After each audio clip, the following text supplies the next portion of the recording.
country smaller than many Indian states but powerful enough to become India's key partner in semiconductors, clean energy, maritime security, and global supply chains. It means from water management to semiconductors, from green hydrogen to geopolitics. Why did India and the Netherlands suddenly decide to elevate their relationship into a strategic partnership on 16th May 2026? And why is this tiny European nation becoming so important for India's future? Let's decode. Hello everybody, welcome back to the YouTube platform of Next IAS. Myself Supriya Singh, and today we are going to talk about the recently concluded India-Netherlands Strategic Partnership Agreement 2026. It was concluded on 16th May 2026, and prior to that, India and Netherlands had India-Netherlands bilateral relationship, but they chose to elevate this relationship to strategic partnership. What are the elements in this concluded agreement and how it is linked to the current geopolitical situation, and also how it is important for you from your examination point of view? Let's see. First, roadmap of India-Netherlands Strategic Partnership 2026.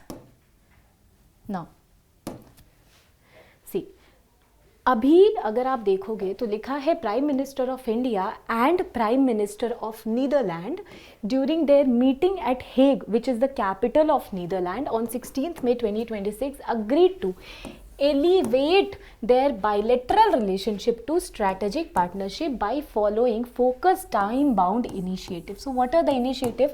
किस areas में initiative है? We'll talk about that. And joint plan of action. And to this end, India and the Netherlands adopted the roadmap of India-Netherlands strategic partnership for the year 2026 to 2030. It means for the next 5 years.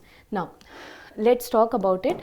First of all, it is important to understand that in what areas what all elements or what all areas are included in this strategic partnership. So there are 9 core areas that you need to remember. 9 core areas. First is economic cooperation.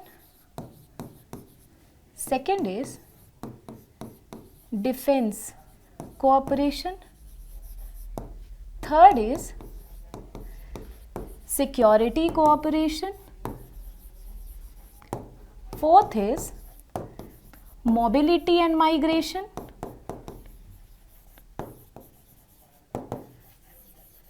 Fifth is political dialogue. Sixth is water management, agriculture, water management and agriculture.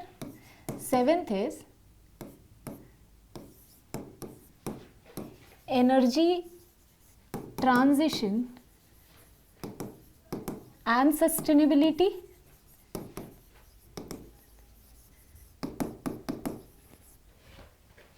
9, 6, 7, 8 is technology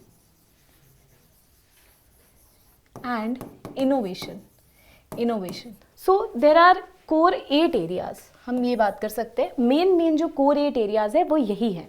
First is economic cooperation, second is defense, security, next is mobility and migration, next is political dialogue, next water management, agriculture, energy transition and technology innovation. So basically अभी के time पे ये की priority areas हैं और इन सब areas पे focus किया गया है. और अगर मैं इंडिया और नीदरलैंड की बात करूं तो नीदरलैंड में if I talk about the diaspora then Netherland has almost 2.4 lakh Indian population. Out of these 2.4 lakh Indian population living in Netherlands, 2 lakh Indians belong to the PIOs category, which is people of Indian origin, And you know, one thing is to be remembered, that the second largest number of PIOs are living in Netherlands in the European countries after UK, after United Kingdom. And the second is almost more than 50,000 individuals are the migrants because of profession, job, or other NRIs. So this diaspora lives in Netherlands, the Indian diaspora. Now next, so हमने जो बातें करी, जो 8 elements जो देखे, 8 की areas, उसी में भी दो लाइन देख लेते हैं. First is political dialogue. So maintaining meeting and doing it on regular basis between the heads of the government and the state, so that they can coordinate with each other when it comes to all the other priority areas. Second is economic cooperation and investment. So leveraging the annual meeting to create the joint trade and investment committee, ताकि वो bilateral trade कर सके, market access और investment में काम कर सके. और ऑल्सो जैसे कि the high potential areas like semiconductors, renewable energies, telecommunication, maritime, infrastructure development, pharmaceutical, they can develop partnership and they can sign partnership and they can do the joint ventures in these key areas and in these key regards. The next is water, agriculture and health.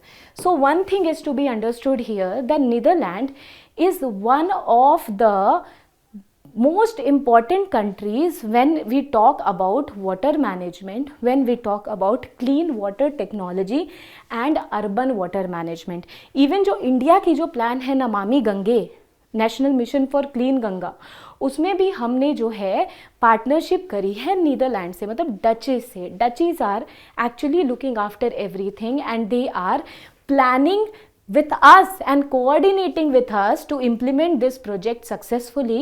And also Dutch and Netherlands are helping us to adopt to the intensive clean water management technologies.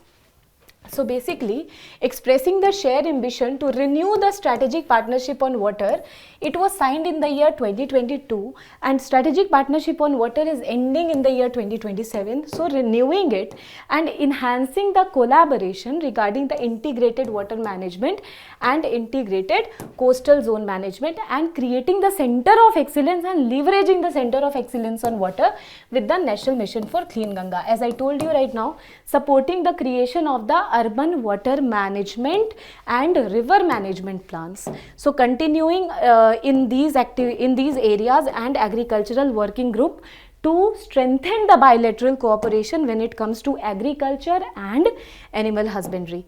The next is emerging technology, innovation, science and education. So we are living in the world of science and we cannot deny the fact that it is very, very important to sign the memorandum of understanding when it comes to technology. So basically, leveraging the MOU for India-Netherlands partnership on semiconductor and related emerging technology. So these semiconductor and these related emerging technology is a new normal. It is very, very important nowadays to sign partnership on semiconductor, because we know how much India is very much dependent on other countries when it comes to the semiconductor related raw material or proliferation of the semiconductor industries. Expanding the cooperation on research and development in emerging technology, forging the technology value chain and partnershiping with the countries in the sectors such as AI, photonics, quantum and cyber security. Now the next is energy transition. So the world is moving towards sustainable development and sustainability. India is also one of the pioneer if we talk about the International Solar Alliance or any other sustainable development goals. So setting a joint working committee on renewable energy to hold the regular meeting and sharing about their transitional ecosystem, industrial ecosystem, how can they make the environment better, cooperation on the robust environment and creating a joint working group talking about or working on these alliances which is related to the renewable energy and the environmental, and like initiatives like Global Biofuel Alliance or the bilateral partnership on the circular economy or biofuels related to that. The next would be defense cooperation. So tri-services exercise, regular conduction of the tri-services exercise and also Indian Ocean region related cooperation and the defense cooperation. Next is security cooperation. So enhancing cooperation through the regular exchange on the traditional and non-traditional security issue like defense security, maritime security, economic security, knowledge security, counter-terrorism, critical and emerging infrastructure and technology, cyber security, etc. Now next is 8 is migration, mobility and consular matter. It means, as I told you, that Indian 2.4 lakh population diaspora living in Netherlands. So it is very, very important that the recognizing and long standing and historic bond of friendship between India and Netherlands is maintained. Now here is a UPSC prelims related question. अगर आपको ये topic समझ आया है तो आप इस पे ज़रूर लिखना. So the question is, with reference to the recent strengthening of relations between India and Netherlands through the India-Netherlands Strategic Partnership Agreement, consider the following statement. The first point is, the Netherlands is an important partner of India in the field of water management and climate resilience. The second point is, India and Netherlands cooperate in the Indo-Pacific region for maritime security and connectivity. Third point is, Netherlands is the founding member of BRICS grouping. ध्यान देना, is it a founding member of BRICS grouping? So here are the options 1 and 2, 2 and 3, 1 or 1, 2 and 3. Kindly post your answer in the comment section and I will see you very soon in the next video. Till then, thank you so much. Take care. Bye bye.